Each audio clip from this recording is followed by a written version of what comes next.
Hello there, welcome to Heart Explained Therapy, and it's a tough one to discuss. Divorce, separation and kids being involved. It's a personal experience of mine. It's a reason why I stand here today trying to make videos to help people with mental health. It knocked me into the abyss, what not many people come back out of, and they don't come back out of it mentally sane, I can tell you that. And just want to tell you about certain things that happened to see that if I can change a perspective in a male and female sort of mind on what's going on. Now, at the time of your breakup, it's quite clear that you're at war, the two adults. And unfortunately, this war also gets your children entangled into it, and you can't help it. Now, how do you go through feelings and emotions and have this terrible, tragic event without the chaos and the madness? Now, I know that some fathers have been stopped to see their children and they've took their own life. So this is so important, and I know that some parents have stopped the fathers seeing their children just because of emotion. This is what happened to me. Pure emotion, not because I was a bad dad. I've had bad event after bad event, but I was just trying to make contact, just trying to see my son every morning, every night of every single day. And this has got to the point now where the contact is gone. The relationship is basically over now with my son. It's never going to be what it was. And over 5 years this has happened because of emotions. And this is really sad. So I'll speak about a few events that have happened to me and hopefully explain on both sides of the fence what's going on. Now, one of the main things that was very hard and strange to see was the court process took 4 months from the point of no contact.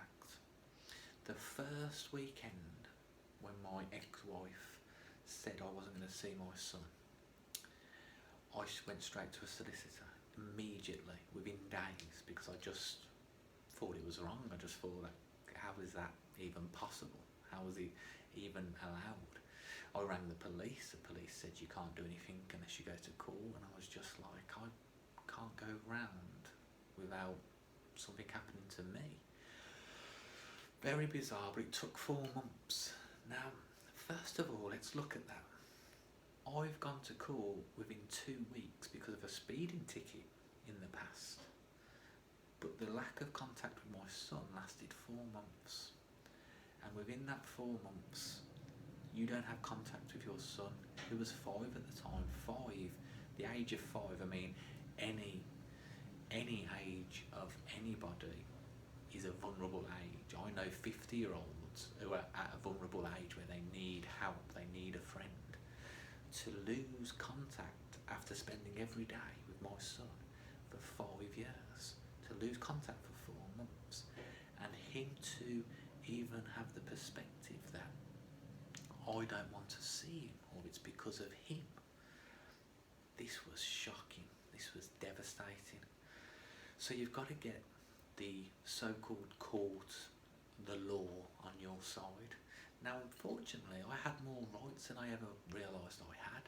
I could have stayed in my own house. I could have been the one that kept hold of Preston and had a custody battle. But as a normal instinctual thing that I would hope most men would do, it was to go out, leave everything with the wife, and just do things morally right. Now, obviously, based on my experience, this didn't work out too well for me. It didn't work out too well for my son, because he's got massively psychologically and emotionally abused for the last 5 years. Now, why this is important is not so much for my pain. My pain will never be healed. It's over. I can never love the same again. I can never conceive children with the same heart on the line ever again. My life is completely over apart from the scraps of reality that I find now in helping other people based on my personal experience. But when it comes to children, the children aren't going to tell you really their problems at the moment. I mean, it does come out in forms of ADHD and behavioural problems, and you can tell, and we're quite unconscious to how that's a definite side effect to parents at war, or parents who are unconsciously at war but sticking together for the wrong reasons, or separated parents and different fathers and different mothers involved, stepmoms and stepdads, and then you wonder why the child's just bad, and it's like it's producing behaviour for attention because something's not right. Now there's another terrible flip side to this. My son has to grow up, and his relationships and his emotional well-being has been built on this emotional ripping away of the heart now. So his emotional relationships aren't going to be too plain and smooth sailing for him based on this, which has to, and hopefully I'm there and we can have contact and we can have a relationship as we get older, and I can be there for him to support him through the tides of tsunami waves that will come instinctually based on what he's been through, and I'm hoping he handles it pretty good, better than me. But how can you avoid this? Because at one stage, I think it was the third or fourth time during court over the last 3 years, the first 3 years of separation, sorry, I went to court at this one thing where you had some sort of training to do about how not to act and how to act right. Now this came 3 years later after fighting in and out of court and getting denied access 4 months at a time, 3 months at a time, fights down the phone, him crying, being attacked and abused on the street in front of him, all these just dark, psychotic events happening to my 5-year-old son that I would just want to protect and never let him see this.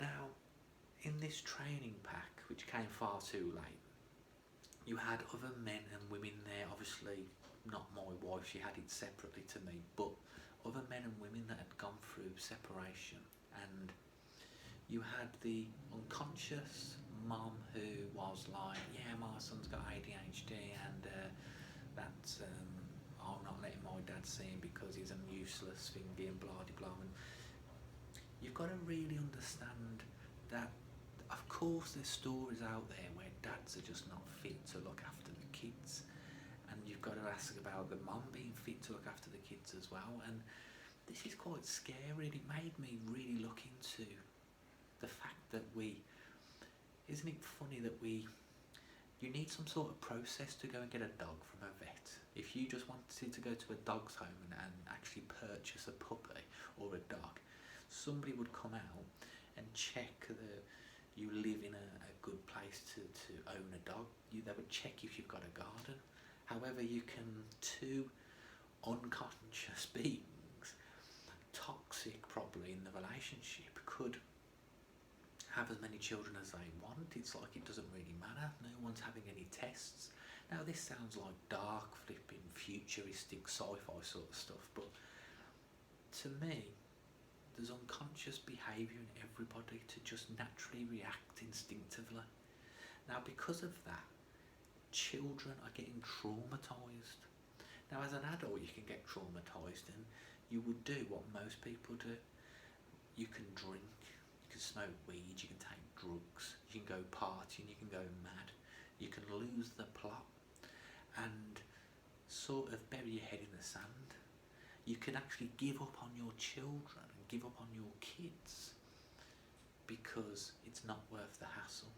I ain't speaking to that old bitch, fuck that, blah de blah, and have this horrible, arrogant, and I know dads that have given up on their kids, and I know mums that have given up on their kids too. It's just frightening that you wonder why. You look around and you see the world and you see there's a chap shouting at somebody in a shop for wearing a face mask, and then you come outside and there's someone walks past you and spits right next to you, and someone's dropping the McDonald's bag out the thingy, and you're going into even a restaurant, and have you seen those people who just treat waiters like they're their slaves, like really like they're above them, when it's like there's no, there's just a class separation, some strange reason. This is all fucked up, traumatised kids. That's what the world is full of. So, in this unconscious training, it showed everything you should do, and I did everything that you should do, and it still wasn't enough. Now, why is that? It's because one person in the partnership, one person, and remember, you still have to have this partnership because you have a child together, so you still have to work things out. You can't just let that person be your sort of outlet of complete rage. And I'm speaking to women here as well, women and men. Men, you can also have this rage, this like jealousy. One of the things I noticed was not wanting or allowing the other person to move on. I was told, why was I joining the gym? Why was I buying a new car? Why did I do things that was improvement? Now this is bizarre because I would like nothing more for improvement for the other party. I would like improvement so much, it was 2000% improvement, because it shows that you make the right choice, you did something right, you're basically thriving. And wouldn't anybody want the mother of their son to thrive? But the father had to die. Now this works both ways, and this is just a story, but it works. I know men out there are arseholes and don't care about the kids, so I'm not. But you will just think that you're right, and everything that you do is just technically right because I'm doing it, and you won't have too much guilt. And if you do have the guilt, it'll eat you away, where you actually project it into even worse stuff, where you'll want to make up lies and stories for the other person, to blame them, to say, no, you've created all this. You haven't got a relationship with your son because you didn't do something. And I know I can hold my head up high in court, in life, even when my son's 18 and he gets to hear about all this. I've got everything recorded if he ever asks, which I hope he doesn't really, but he ever asks what happened, I've got everything recorded. Every time that I went to the police, every time I was falsely accused of things, and police had to drop charges against me and go and take charges against the other family involved in this. I've got all this evidence to show. And this isn't to project the innocent party, this is to try and explain, because I don't want a mum and dad out there who are going through separating. Well, to be honest, I don't really care too much about the mum and dad. I care about the kids that are going to grow up and be fucked up. I care about them kids more than the mum and dad, but I have to speak to the mum and dad because you're going to fuck those kids up. You're going to cause a traumatic experience and you're going to hurt them. You don't want to hurt the child. You want to hurt each other. I get that. I get that bit. I get how the anger and rage can come up, because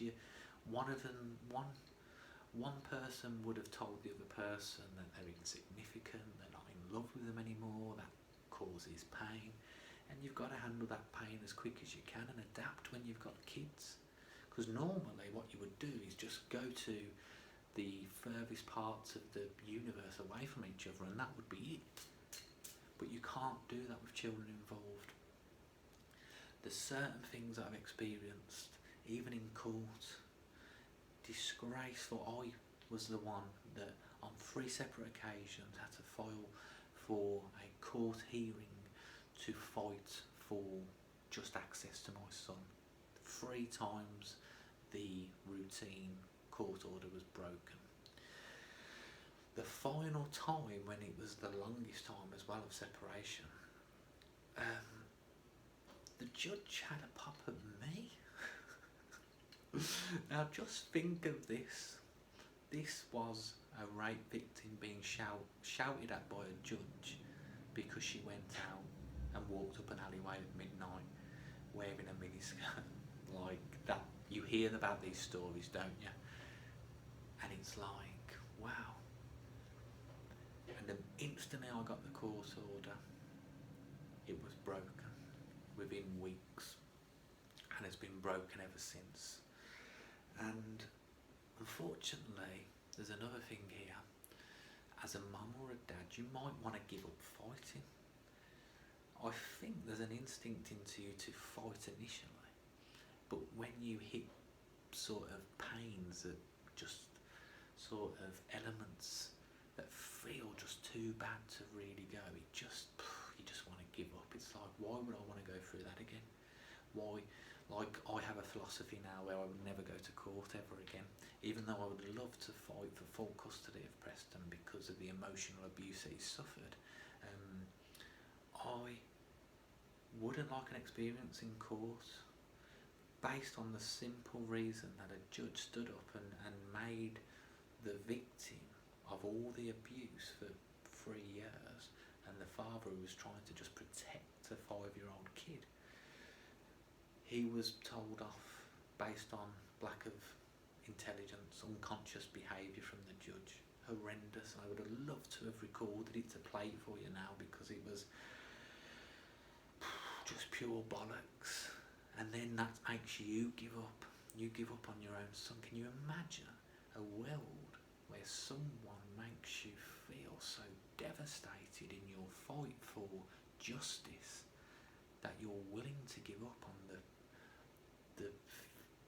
the only person in the world who has your full heart, the only person in the world that you've ever been proud of and loved, you know, this sort of unconditional way, the only one who has ever looked at you and given you this unconditional love back for 5 years. Think of that love when you're fighting, when you're separating, when you're throwing the clothes out. Don't think of the events, the pain, the anger. Don't think about your shit. Think about the child's shit. And I still don't think that would be enough for some people. I think you can't bypass that first pain. It's why kids get abused. Just remember that every time you think you've got that one over on the other parent, just remember you are abusing your child. Simple as that. The system abuses the child, the parents abuse the child, and the child grows up to a fucked up adult and then has to live in a world where everything is judging him or her for being a fucked up, unconscious prat, when it's like, what chance did you know, the chance that you can give them with 2 loving parents separate from each other. It is the best of both worlds. It will have full guardians. That's like a great deal. It's a great package deal if you just talk them through the process, make them understand love and break, you know, the breakaway of love. So, been meaning to get this off my chest for a while. It's the part 1 of several stories. I just hope that something along the line, my experience can just help someone. I think you can give tips on stress and trauma and, you know, anxiety and all these sort of labels and ADHD. You can say the technical terms and the neurological terms, but let's get real. Let's talk about the experiences that are going to happen and have already happened to you in a way. Let's look at it from all different perspectives. You know, let's just look at, and the story isn't meant to paint me as the victim. There's a victim worse than me, and that's my son. And then it's a sort of double blow, you know. It's like it's just devastating pain, and I make these videos to try and help people in every aspect of anyone suffering pain, in any emotional pain that they're suffering, which everybody does. But I just want to try and eradicate it from the world, because for some crazy reason, if I eradicate it from the world, maybe I eradicate it from me.